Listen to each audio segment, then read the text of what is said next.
नमो अरिहन्ताणं नमो सिद्धाणं नमो आयर्याणं नमो उवचायाणं नमो लोये सव्वसाहूनम्।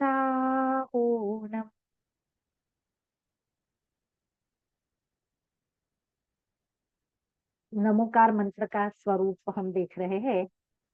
नमोकार मंत्र में पंच परमेष्टि को नमस्कार किया है। पिछली बार हमने देखा था कि 9 बार नमोकार मंत्र हम क्यों बोलते हैं और 108 बार नमोकार मंत्र का जाप माला के माध्यम से क्यों करते हैं। प्रश्न आया था एक कक्षा के बाद कि इसको थोड़ा सा फिर से क्लियर करना। तो मैं शॉर्ट में बता रही हूँ कि हम दिन में 108 द्वार से पाप करते हैं, या देखे तो 9 द्वारों से पाप करते हैं, और उसके बचने के रूप में हम पंच परमेष्टि का 9 बार या 108 बार स्मरण करते हैं। कि 9 द्वारों के द्वारा कैसे पाप होता है। तो कोई भी पाप हो, एक पाप पकड़ के चलो तो उसमें हम मन से पाप करते हैं, कभी क्रिया में नहीं आता, लेकिन सोच सोच के पाप करते रहते हैं। जैसे भारत पाकिस्तान का मैच चल रहा है हो, और हम लोग पाकिस्तान का हार जाए, बुरा हो जाए, नष्ट हो जाए, कुछ भी सोच सोच के अगर करते हैं तो ये मन से पाप हो गया। फिर वचन से कभी आगे बढ़ गए तो बोल के भी कर देते हैं कि इन सबको तो उड़ा देना चाहिए, और इन सबको तो आतंकवादियों का ये कर देना चाहिए, और ऐसा बोल के भी वचन से मत कर। किसी भी, ये तो एक सैंपल है, लेकिन पूरे दिन में हम जो कार्य करते हैं वो मन से, वचन से, और अगर आगे बढ़ जाए तो काय से, यानी शरीर से क्रिया रूप में पाप करते हैं। फिर कृत, कारित और अनुमोदना से, यानी हम स्वयं या तो करते हैं, अगर नहीं करते तो किसी से करवाते हैं, या फिर उस कार्य की अनुमोदना करते हैं, है ना। ये तीनों का फल बराबर होता है। फिर आगे समरम समारंभ आरंभ से, यानी वो पाप का जो भी कार्य है, यानी कोई रात्रि में खाना पकाना चाह रहा है तो ये अभी सोच रहा है, वो समारंभ हो गया। फिर उसके लिए सामग्री इकट्ठी कर रहा है, समारंभ हो गया। और भोजन पका लिया रात्रि में, ये आरंभ हो गया। तो इस प्रकार 9 कोटि से हम पाप करते हैं, 3 3 और 3।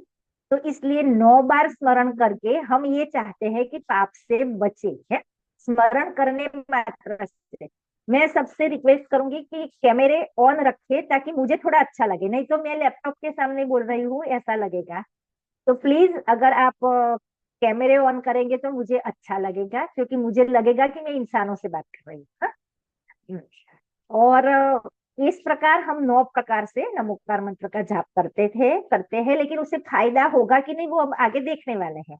108 प्रकार से हम क्यों करते हैं, इसमें 4 कषाय जोड़ लो तो क्रोध मान माया लोभ, और इनके जोड़े बनते हैं। जैसे मन से किया, कराया या अनुमोदना करी, संभ्रम किया, समारंभ किया या आरंभ किया, क्रोध से किया, मान से किया, माया से किया या लोभ से किया, प्रकार के जोड़े 108 बनते हैं। तो एक पाप हम 108 प्रकार से पूरे दिन पाप करते रहते हैं। तो इसके लिए हम 108 बार स्मरण कर से करके पापों से बचना चाह रहे हैं। एक पाप मुनि राजों के आगे 108 लिखा मिलता है ना।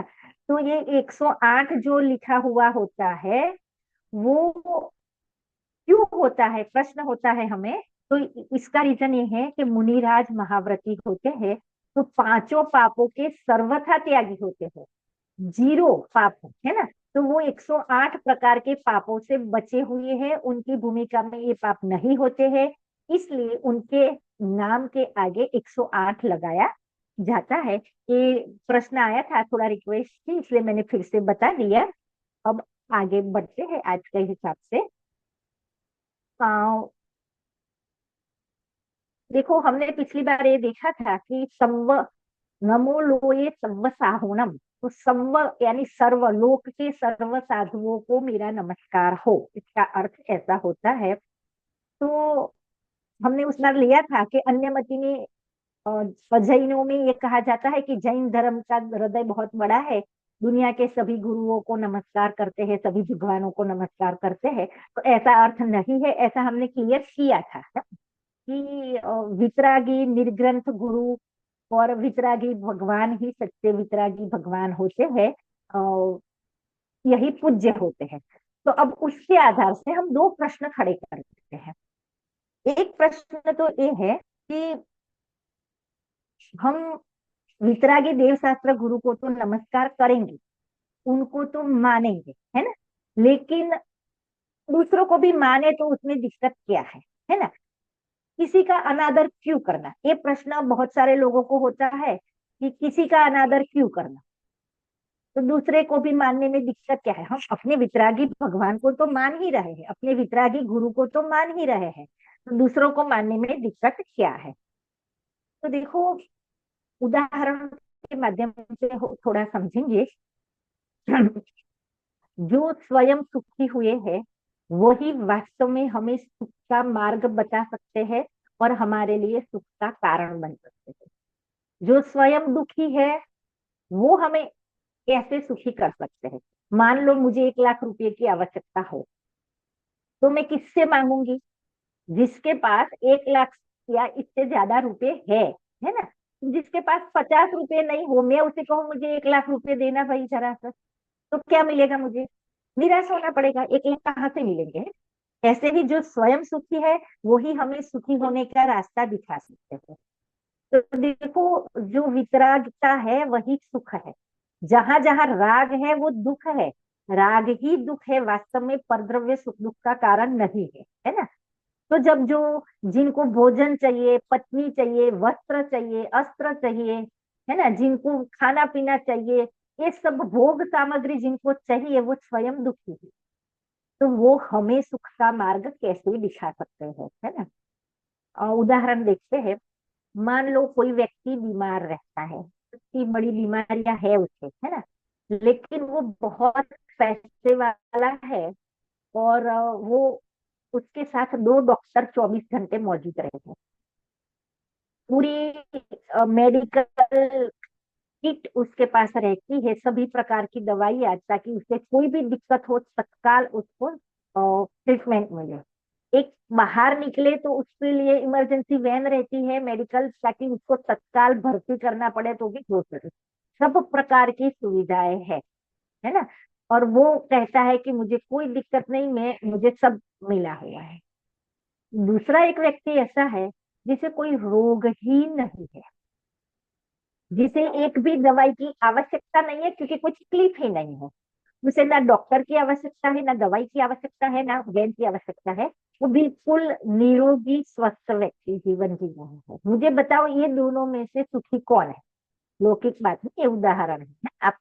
आप सोचो, है ना, कौन है सुखी? म्यूट करके बोलो, है ना, कौन है सुखी इसमें?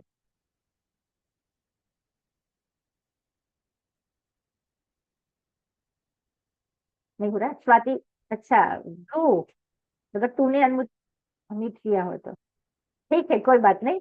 हाँ, फोरम कौन है सुखी? फोरम या श्रद्धा, कौन है सुखी, आप बताओ। निरोगी व्यक्ति। हाँ, निरोगी व्यक्ति सुखी जो है। निरोगी व्यक्ति है वही सुखी है। हाँ, हम लौकिक में देखते हैं कि जिसको सब मिला है, इसका मतलब ये है, देखो, दुख राग का यानी इच्छा का है। जिसे बहुत सारी इच्छाएं हैं वो दुखी है। और कोई ऐसा है कि इच्छाएं है, उसके अनुकूल सामग्री मिल रही है, तो वो सामग्री तो वास्तव में उसके दर्द की दवाइयां है ना, दुख की दवाइयां है। तो जिसको कोई इच्छा ही नहीं है वो वास्तव में सुखी है। तो वितरागी जो है उसको कोई इच्छा नहीं रहती है, इसलिए वो वास्तविक सुखी है। और वो हमें सुख का सच्चा मार्ग दिखा सकते हैं। जिसके पास अस्त्र है, वस्त्र है, पत्नी है ना, तो वो खुद दुखी है, क्योंकि उनके चाह है कि मुझे पत्नी चाहिए, भोजन चाहिए, भूख लगती है, दुख मतलब रोग होता है, इसको होता है, तो वो हमें सच्चा मार्ग नहीं दिखा सकते। एक बात। दूसरी बात रही अनादर। तो देखो, जो हम लोग आपस में साधर्मी है और मित्र है, तो क्या हम लोग पूरे दिन एक दूसरे को झोंक देते हैं, नमस्कार करते हैं? है ना, नहीं। हम साधर्मी वात्सल्य से जय जिनेन्द्र करते तो क्या एक दूसरे का अनादर करते हैं क्या? इसमें कोई अनादर, किसी को देव शास्त्र गुरु की तरह पूज्य नहीं मानना, ये कोई अनादर नहीं है। हमें किसी के प्रति भी द्वेष रखना है। कोई हमारे प्रति कोई शत्रु नहीं है, लेकिन वो देव शास्त्र गुरु की तरह पूज्य नहीं है, इसलिए हम उन्हें पूज्य नहीं मानते। ठीक। तो दूसरा प्रश्न ये खड़ा होता है कि देखो, हमारे भगवान तो है वितरागी, है ना, सबको पता है हमारे भगवान वितरागी है। तो वो तो कुछ देंगे नहीं, तो फिर अगर कोई देता है तो उनके पास जाने में दिक्कत क्या है? वितरागी कुछ देते नहीं है, अब वो देते हैं तो हम उनके पास जाते हैं, है ना। तो सबसे पहली बात यह है कि हमारे पास जो भी सामग्री है, जो भी उदय है, चाहे रोग हो, चाहे सुंदर शरीर हो, चाहे सुंदर नहीं हो, चाहे दरिद्रता हो, चाहे अच्छी हो बुरी हो, जो भी परिस्थिति है, वो अपने पूर्व के कर्म के उदय के अनुसार है। पूर्व में हमने अच्छे कर्म किए थे, अच्छे परिणाम किए थे, उसका फल हमें अभी अच्छा मिल रहा है, और कुछ बुरे किए थे तो बुरा मिल रहा है। तो कोई भी, ना वितरागी भगवान, ना कोई रागी द्वेषी देवी देवता, कोई भी हमें सुखी करने में समर्थ नहीं है और ना करता है। वितरागी भगवान नहीं करते, वैसे वो भी नहीं करते। हमारे पुण्य का उदय हो तो मिलेगा, पर नहीं हो तो नहीं मिलेगा। अच्छा या बुरा जो भी, पाप का उदय हो तो बुरा होगा, नहीं हो तो नहीं होगा। तो समझ लो कि हमारे पुण्य पाप के अनुसार हमारे साथ होता है, दूसरे के किए द्वारा नहीं होता। तो वो देवी देवता भी हमारा भला करे ऐसी बात तो नहीं है, कि हमारे भगवान वितरागी है तो उनके पास जाए, ऐसी बात भी नहीं है। दूसरी बात, मतलब उनके पास जाने से तो लाभ होने से रहा। अभी हमारे भगवान कुछ देते नहीं है, वो बात तो परम सत्य है, क्योंकि वो वितरागी है। लेकिन जब कोई जीव निष्काम भाव से उनकी भक्ति करता है, तो सहज ही पुण्य बनता है ना। उनकी भक्ति पूजा स्वाध्याय, उनका बताया हुआ मार्ग समझे, तो सहज ही पुण्य का बंध होता है। और पुण्य का बंध होगा तो उदय में आएगा, तो अपने आप अपने साथ अच्छा होगा। तो नहीं देने पर भी, वितरागी होने पर भी, उनके मार्ग पर चलने से, उनकी भक्ति स्तुति पूजा करने से हमारा कल्याण होता है, मतलब हमारे पुण्य का उदय आता है। एक। दूसरी बात, उनकी भक्ति स्तुति करते हुए उनके तत्वों की बात समझे, उनके बताए हुए मार्ग पर चले, तो हम स्वयं भगवान बनने के चांस भी बने रहते हैं। कि ऐसा नहीं है कि सिर्फ पुण्य बनेगा, आगे जाके अगर हम बहुत आगे बढ़ जाए, मतलब उनका स्वरूप समझ के, अपने स्वरूप को समझे, तो हम भी भगवान बन सकते हैं। तो ऐसा बड़ा लाभ उनके पास, यानी लौकिक साधन संपन्नता, पुण्य का उदय भी मिलेगा। और अगर मौका बना रहता है,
सच्चा सुख चाहिए तो हमें वितरागता की पूज्यता और पूजा स्तुति वगैरह करना चाहिए, अन्य का नहीं। ठीक।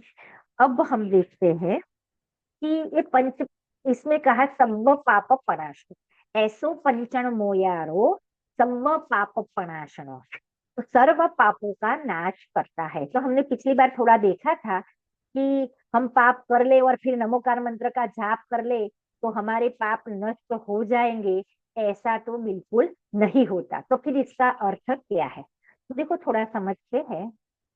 नमोकार मंत्र का जाप करने वाले व्यक्ति 4 प्रकार के हो सकते हैं। सबसे पहला प्रकार ऐसा है कि वो बैठता है मंदिर में और माना की जाप करता है या हाथ से जो भी नमोकार मंत्र का जाप करता है, लेकिन मन उसका या तो घर पे या ऑफिस में या कहीं कहीं भी है ना, मतलब कि उसको हो सकता है माला का जाप करते करते घर पे दाल चावल मन में बना लिए हो, घर पे खाना बन गया हो, कपड़े धुल गए हो, है ना? ऐसा भी हो सकता है किसी ने बिजनेस कर लिया हो, कहाँ, मन में, दिमाग में, और चल रही है माला। ऐसे भी होते हैं। या फिर मंदिर में कौन क्या कर रहा है वो सब देख रहता हो। तो एक तो ये होते हैं। तो देखो, फल अपने परिणामों का होता है, क्रिया का नहीं, है ना। जीव के परिणामों का फल होता है। शरीर की क्रिया वो तो परद्रव्य है, शरीर तो परद्रव्य है, पुद्गल है। तो फल होता है, आगे आगे हम जीव अजीव वगैरह लेसन देखने वाले हैं, तो वो पुद्गल क्या है वगैरह भी आपकी समझ में आता जाएगा।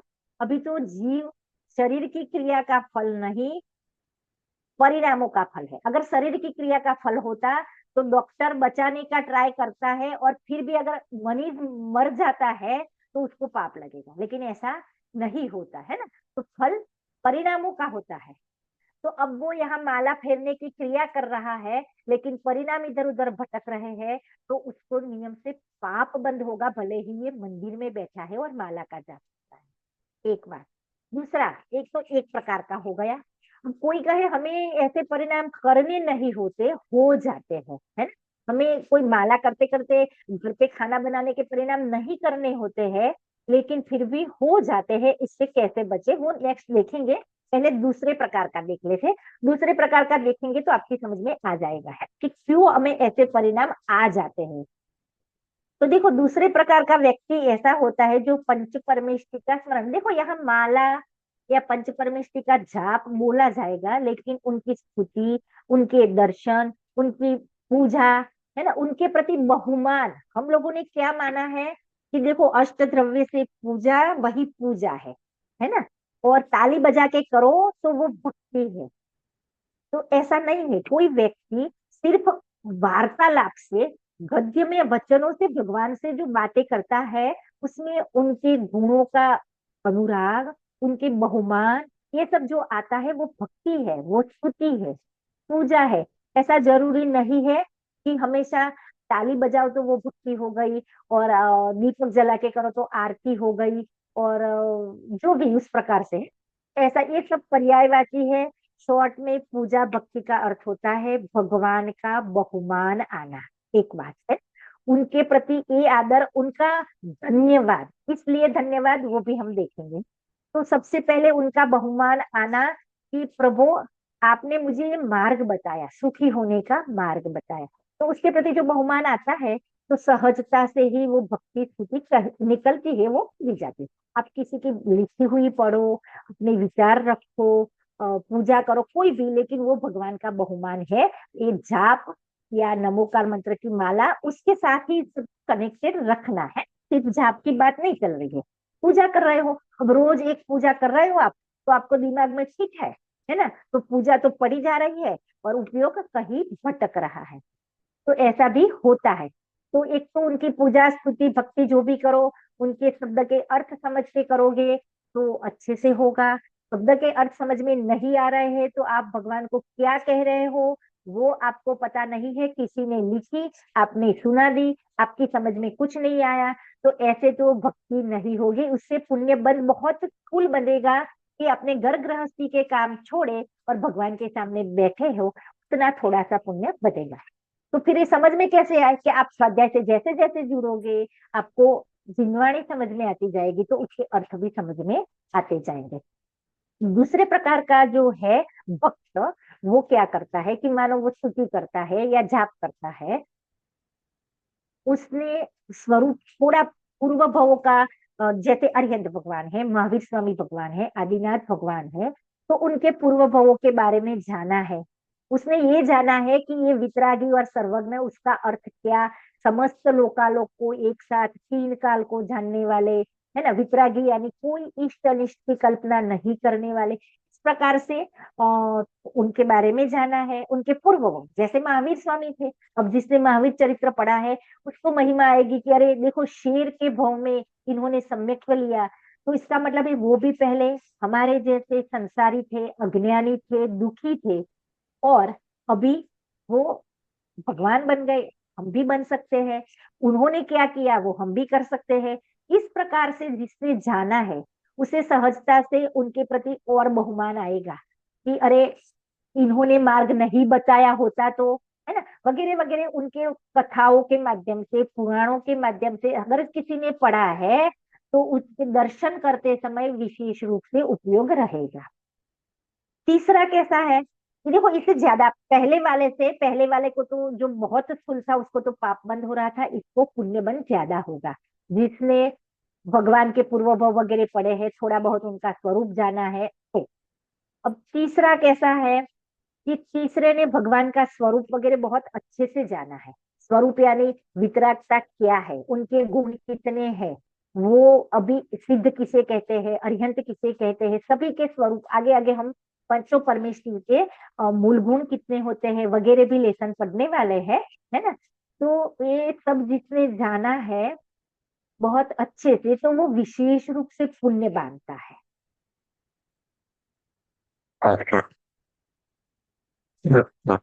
तीसरा जो है, चौथा जो है, वो ऐसा है कि उसने जाना कि उनका और मेरा स्वभाव बराबर है। देखो जैसे सोना हो, सोना, हमारी लिंक समय पूरा हो जाए उससे पहले मैं दो सूचनाएं दे दूं कि अगले वीक में हमारी कक्षा नहीं रहेगी और मुझे थोड़ा बाहर जाना है।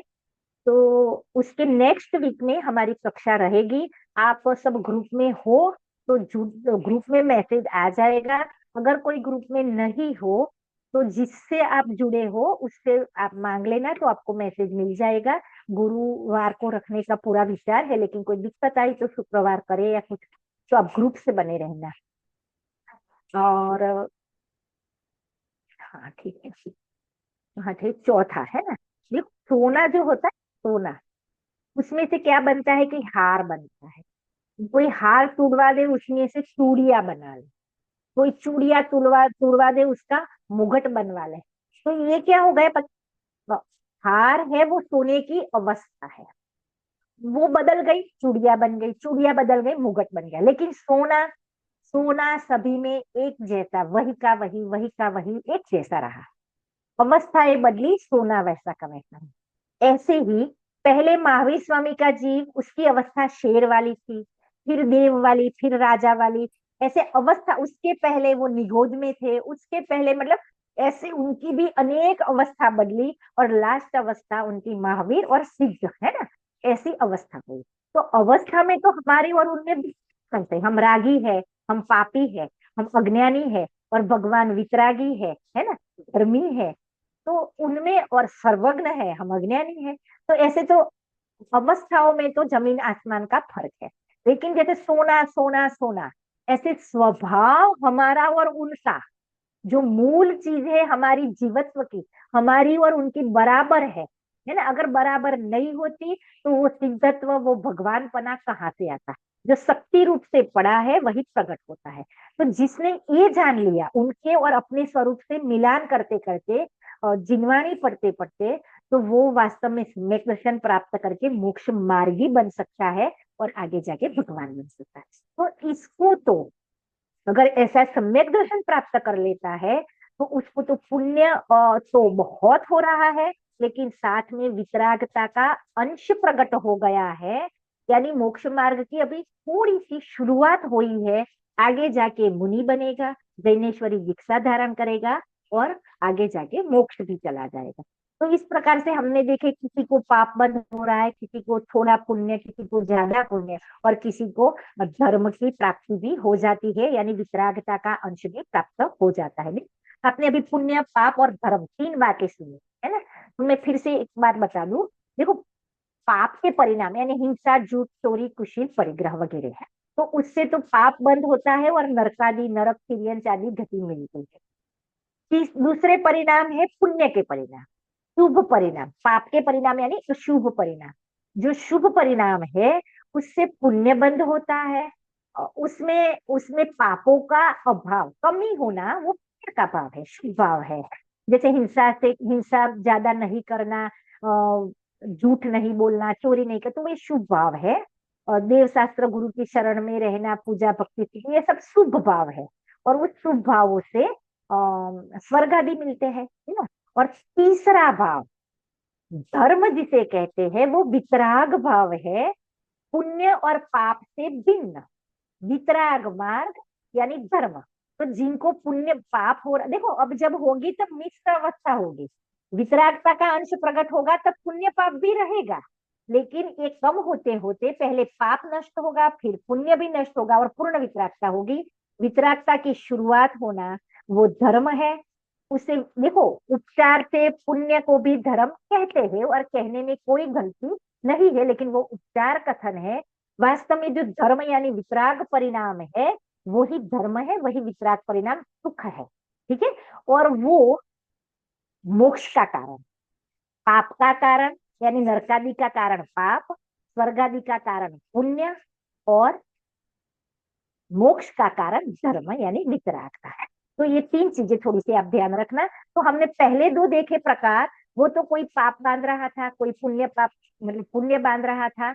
और तीसरा, जिसने वितरागता का अंश प्रकट किया था, जिसने वितरागता का अंश प्रकट किया है, वो पुण्य भी बन रहा है और थोड़ा बहुत पाप भी बन रहा है। जैसे जैसे आगे बढ़ेगा, पाप कम होगा, पुण्य कम होगा, वितरागता बढ़ती जाएगी। तो इस प्रकार हमने देखा कि सभी पापों का नाश करना, यानी पहला तो पहले वाला इतना तो पाप कम करता ही है, तो उसी समय के लिए भगवान के सामने बैठा है, उसी समय के लिए वो पांचों पापों से बचता है सामान्यतः, उतना तो उसका पाप नष्ट होता है। बाकी के जीव अगर पुण्य बांधते हैं तो पापों की निर्जरा होती है, पूर्व में किए हुए पाप भी नष्ट होते हैं, उस प्रकार से भी इसका भला होता है। तो सभी संभ पाप प्रणाशनो, उसका अर्थ हमने देखा। अभी कहते हैं कि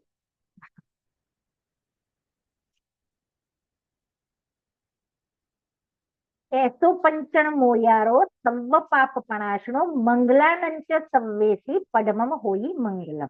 मतलब ये सभी मंगलों में पहला मंगल है। तो सबसे पहले मंगल किसे कहते हैं, बार बार पढ़ते हैं। अब जब चत्तारी मंगलम पाठ पढ़ते हैं, अगली कक्षा में हम चत्तारी मंगलम पाठ देखेंगे, तो उसका अर्थ वगैरह समझेंगे। तो मंगल किसे कहते हैं, तो देखो हमारा जो मूल ग्रंथ है शतखंडागम, उसकी टीका करी वीरसेन स्वामी ने धवला आदि में, धवला नामक ग्रंथ में। उसमें उन्होंने इसका अर्थ किया है मंग, मंगल, और मंग और लाठी। मंग यानी पुण्य यानी सुख, मंग यानी सुख, और लाती यानी लाने वाला, जो सुख को लाता है सो मंगल। एक अर्थ उन्होंने ऐसा किया है, मंग यानी सुख, और लाती मंगल, ल यानी लाने वाला, तो मंग यानी सुख और उसको लाने वाला, ल यानी लाने वाला, ऐसा मंगल। ठीक है। और दूसरा अर्थ उन्होंने ऐसा किया है, मंग बोला था ना, अब मंग, म के माथे बिंदी, मंग, और घाल यति, गल, गल यानी घाल यति। मंग के माथे, म के माथे बिंदी यानी मंग, और गल यानी घाल यति। तो मंग यानी पाप, और घाल यति यानी घालने वाला।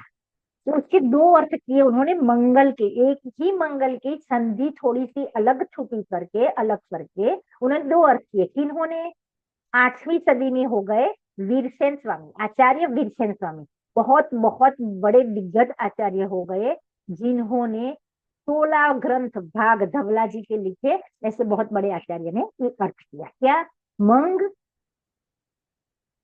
मंगल यानी एक सच्चे सुख को लाने वाला, और एक मंगल का अर्थ किया पाप को घालने वाला, यानी पाप को नष्ट करने वाला है।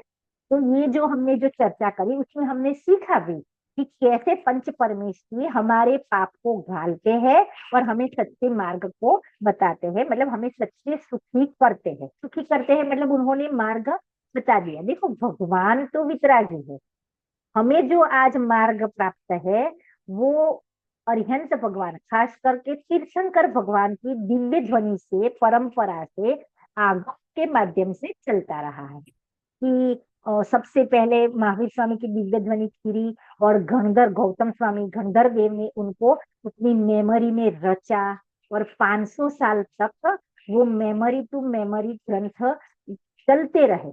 लेकिन उसके बाद क्या हुआ कि टाइम होने को है, अगर कट हो जाए तो है। उसके बाद क्या हुआ कि आचार्य धरसेन स्वामी को ये विकल्प आया कि अब सबकी मेमोरी कम हो रही है, तो अब इसको हमें ग्रंथ को लिपिबद्ध करना पड़ेगा, नहीं तो आगे सब भूल जाएंगे, है ना। आप अनम्यूट कर सकते हो, ताकि मुझे क्या लग रहा है कि आप लोग थोड़ा सा मतलब प्रश्नोत्तरी नहीं हो रही है, तो है ना, कोई बात नहीं, अगली बार से आप सब पहले से ही अनम्यूट हो जाना, ताकि मैं प्रश्न पूछूं या आपको कुछ पूछना हो। आप में से किसी को कोई प्रश्न हो तो अभी 2-3 मिनट है, उसके बाद आगे की चर्चा हम बाद में करेंगे। आप में से किसी को भी प्रश्न है?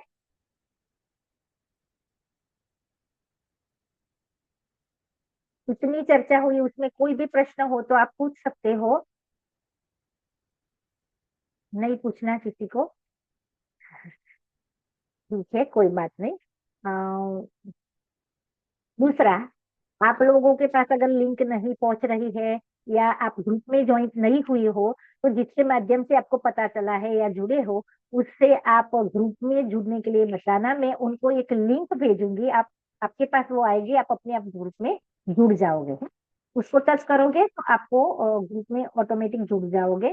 तो जिसको भी ये दिक्कत हो, ग्रुप में नहीं जुड़ा है, तो वो जरूर इस प्रकार से कर लेना। किसी को कोई प्रश्न नहीं है तो कोई बात नहीं, हम जिनवाणी स्तुति करके हमारी कक्षा यहाँ पूर्ण करते हैं, और अगली बार हम सत्सारी मंगलम वाला लेसन देखेंगे, और थोड़ा इसमें जो बाकी है उसको भी हम 2-5 मिनट में देख लेंगे। हम हाथ जोड़ देंगे सभी और जिनवाणी स्तुति करेंगे।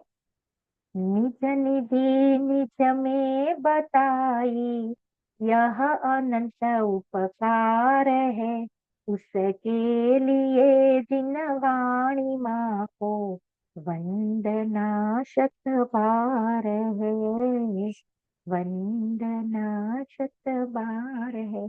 आप लोगों में से भी कोई जिनवाणी स्तुति या मंगलाचरण बोलना चाहे तो अगली बार से आप याद करके आना, तो आप भी बोल सकते हो। इस प्रकार से हम एक दूसरे से जुड़े रहेंगे। आपको बाद में भी अगर कोई प्रश्न होता है तो अगली कक्षा में आप जरूर पूछना, क्योंकि देखो यूट्यूब पर सुन लेने से जूम पे फायदा होना चाहिए। अगर आप जूम पे बैठते हो तो आप जरूर, अगर प्रश्न हो तो अनम्यूट करना है नीलेश भाई, है ना। तो अगर आप जूम पे बैठते हो तो जरूर आप सामने, आमने सामने हमारी प्रश्नोत्तरी हो, तो आपको भी अच्छा लगेगा, मुझे भी अच्छा लगेगा। सभी को जय जिनेन्द्र, अगली कक्षा में मिलेंगे।